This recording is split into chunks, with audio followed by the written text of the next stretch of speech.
Good afternoon, everybody. This is Carol from the First Presbyterian Church with Freddie, and we are reading The Lion, the Witch, and the Wardrobe. And let me get Freddie over here. Whoa, Freddie just slid right down. There he goes. And we are on chapter 8, and this is what happened after dinner. And if you remember, Freddie loves to always eat dinner. You remember the children were at the beaver's house, and they were having some marmalade treat after dinner. And they were talking about what they were going to do next. So this is chapter 8, What Happens After Dinner. And now, said Lucy, do please tell us what happened to Mr. Thomas. Oh, that's bad, said Mr. Beaver, shaking his head. That's very, very bad business. There's no doubt that he will be taken off by the police. I got that from the bird who saw it done. But where has he been taken to?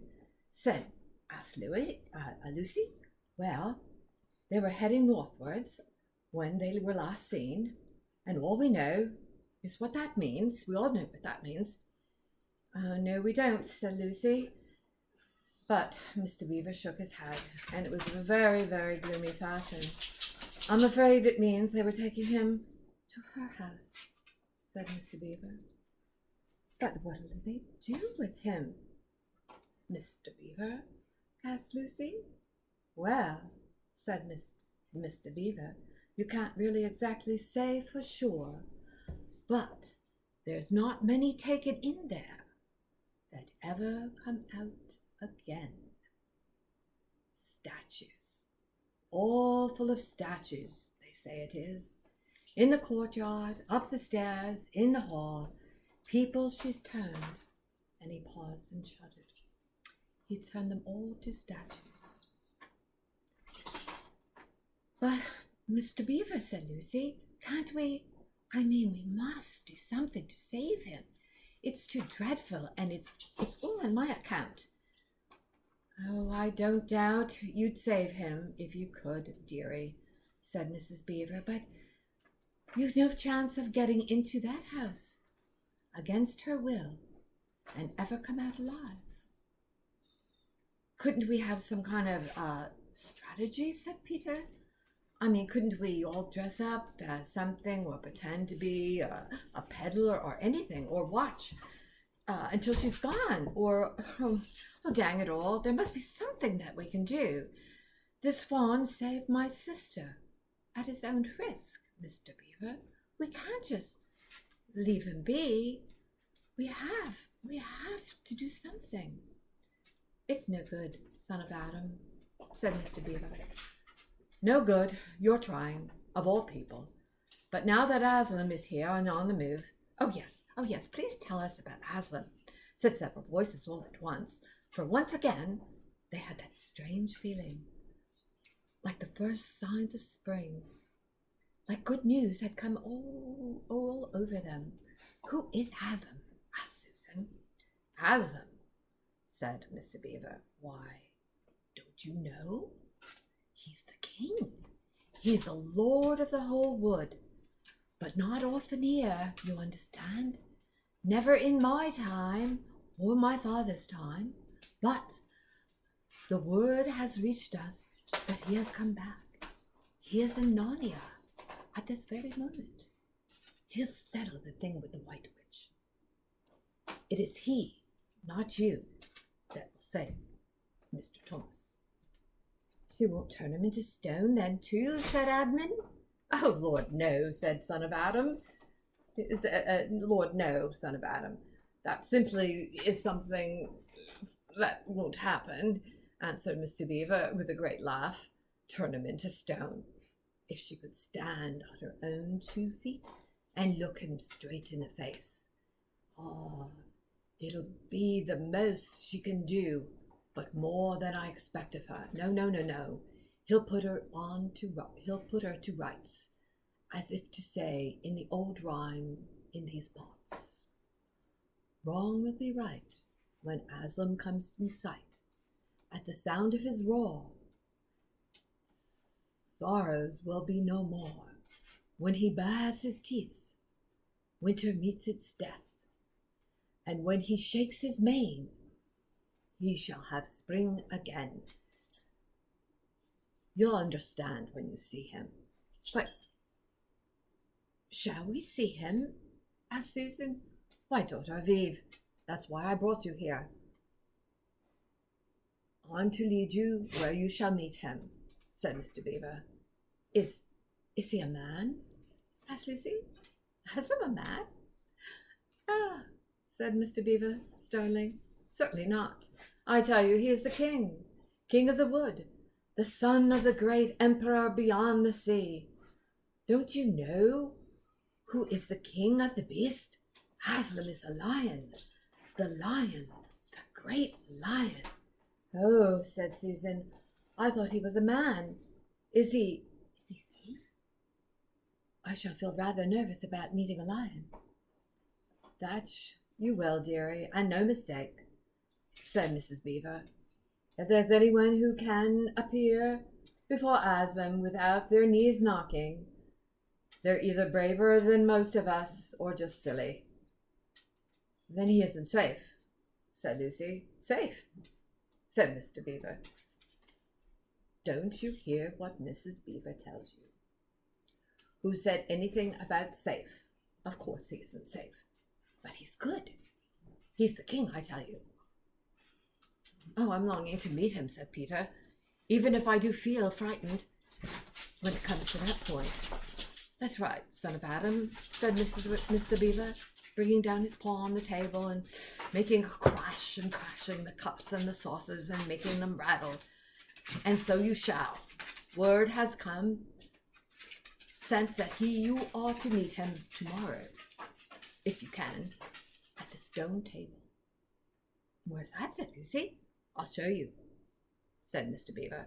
It's down the river, a good steep from here. I'll take you to it. But meanwhile, what about poor Mr. Thomas, said Lucy. The quickest way you can help him is by going to meet Aslam, said Mr. Beaver. And once she's with us, then we can begin doing things. Not that we don't need you to, but there's another, old rhyme that I must tell you. When Adam's flesh and Adam's bone sits at Carbel's enthroned, the evil time will be over and done. So things must be drawing near to an end, and now he's come and you've come. We've heard of Aslam coming into these woods before, long ago. Nobody can say when or why, but there's never been any of you here before. That's what I don't understand, Mr. Beaver said. I mean, isn't the witch herself human? She'd like us to believe it, said Mr. Beaver. And it's on that she bases her claim to be queen. But she's no daughter of Eve. She comes of your father Adam's. Here Mr. Beaver bows. Your father's Adam's first wife. Her name was called Lilith, and she was one of the jinn. That's what she comes from on one side, and on the other, she comes from giants. No, there's not a drop of real human blood in that witch. That's why she's bad all through, said Mr. Beaver. Enough, said Mrs. Beaver. There may be two views about humans, meaning no offense to the present company, but there's no two views about things that look like humans and aren't. I've known good dwarfs, said Mrs. Beaver. So have I. Now you come to speak of it, said her husband, but precisely few. And they were the ones least like men, but in general, take my advice. When you meet anything that's going to be human and it is not, or used to be human once and is not now, you ought to be human and it isn't. You keep your eyes on it and you feel for your hatchet. And that's why the witch is always on the lookout her humans Inania. She's been watching for you these many a year, and if she knew here that Dufour were here, she'd be more dangerous still. What then are we to do? Asked Peter. Because of the prophecy, said Mr. Beaver, down at Caviar Pavel, the castle on the sea, across down at the mouth of the river, which ought to be the capital of this whole country, if all was to be as it should be, down at Car Paviel there are 4 thrones. And it's a saying in Narnia, time out of mind, that when the 2 sons of Adam and the 2 daughters of Eve sit on those 4 thrones, then the saying of Narnia is that the White Witch reign is over, and her life. And that is why we are so cautious as we come along, for if she knew about you 4, our lives would be worth a shake of my whiskers. Wouldn't be worth a shake of my whiskers. All the children had been attending so hard at what Mr. Beaver was telling them, and they had noticed nothing else for a long time. Then, during the moment of silence, followed his last remark. Lucy suddenly said, I say, where is Edmund? There was a dreadful pause, and then everyone began asking, who saw him? How long has he been missing? Is he outside? And they all rushed to the door and looked out. The snow was falling thickly and steadily. The green ice on the pool was vanished under their thick white blanket, and from where the little house stood in the center of the dam, you could hardly see either bank.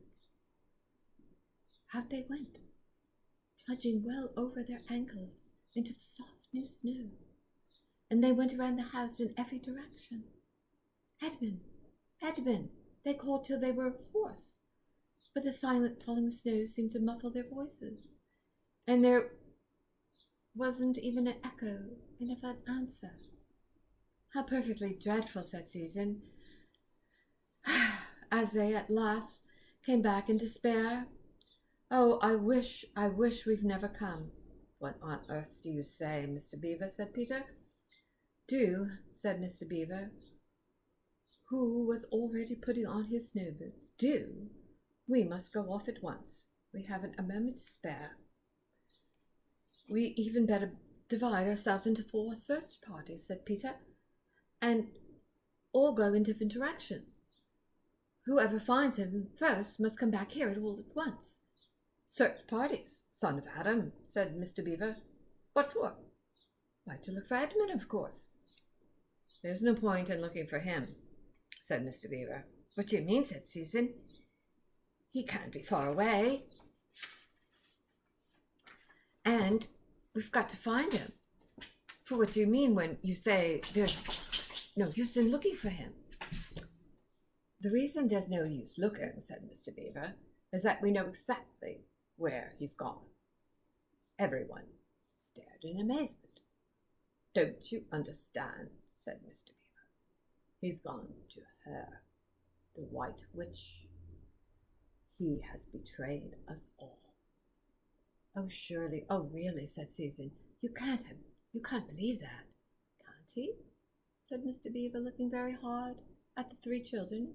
Everything they wanted to say died on their lips, for each felt suddenly quite certain inside this was exactly what Edmund had done. But will he know the way? Said Peter. Has he been in this country before? Asked Mr. Beaver. Has he ever been here alone? Yes, said Lucy, almost in a whisper. I'm afraid he has. And he didn't tell you what he'd done or who he'd met? Well, no, he didn't, said Peter. Then mark my words, said Mr. Beaver. He has already met the White Witch and joined her side. He has been told where she lives. I don't like to mention it. I didn't want to mention it before, he being your brother and all. But the moment I set eyes on that brother of yours, I said to myself, treacherous. He had the look of one who has been with the witch and has eaten her food. You can't always tell it when you've lived long. You can always tell it when you've lived long enough in Narnia. There's something about their eyes. All the same, said Peter, in a rather choking sort of voice, we still have to go and look for him. He is our brother, after all, even if he's rather a little beast. He's still only a kid. Go to the witch's house, said Mrs. Beaver. Don't you see that's the only chance of saving either him or ourselves is to keep away from her? What do you mean, said Lucy. Why, all she wants is to get all four of you. She's thinking all the time of those 4 thrones in Carpaviel. Once you all 4 are inside her house, her job would be done. And there'd be 4 new statues in her collection before you had time to speak. But she'll keep him alive as long as he's the only one she's got, because she'll want to use him as a decoy, as a bait to catch the rest of you. Oh, can't no one help us, said Lucy.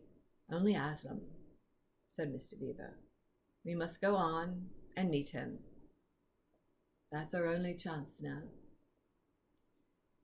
It seems to me, my dear, said Mrs. Beaver, that it's very important to know just when he slipped away. How must he come tell? How much he can tell her depends on how much he heard. For instance, had he started talking to Aslan before he left? If not, then we might do very well, for she won't know that Aslan is in Narnia, or that we're meeting him. And, well, it's quite off her guard as far as that is concerned. I don't remember him being here when we were talking about Aslan, began Peter, but Lucy interrupted him. Oh, yes, he was, she said miserably. Don't you remember? It was he who asked whether the witch could turn Aslan into stone. So he did, by Jove, said Peter. Just the sort of thing he would say, too. Worse and worse, said Mrs. Beaver. And next thing it is, was he still here when you told him about meeting Aslan at the stone table? And of course no one knew the answer to this question. Because if he was, continued Mr. Beaver, we'll simply sledge down in that direction and get between us and the stone table and catch us on our way down. In fact, she'll cut us off from Aslan. But that isn't what she'll do first, said Mr. Beaver. Not if I know her. The moment that Edmund tells her we've got all of you here, she'll catch us this very night. And if he's been gone about a half an hour, she'll be here in about 20 minutes. You're right, Mrs. Beaver said to her husband. We must all get away from her. There's not a moment to lose. End of chapter 8. Thank you and have a great week. See you next week.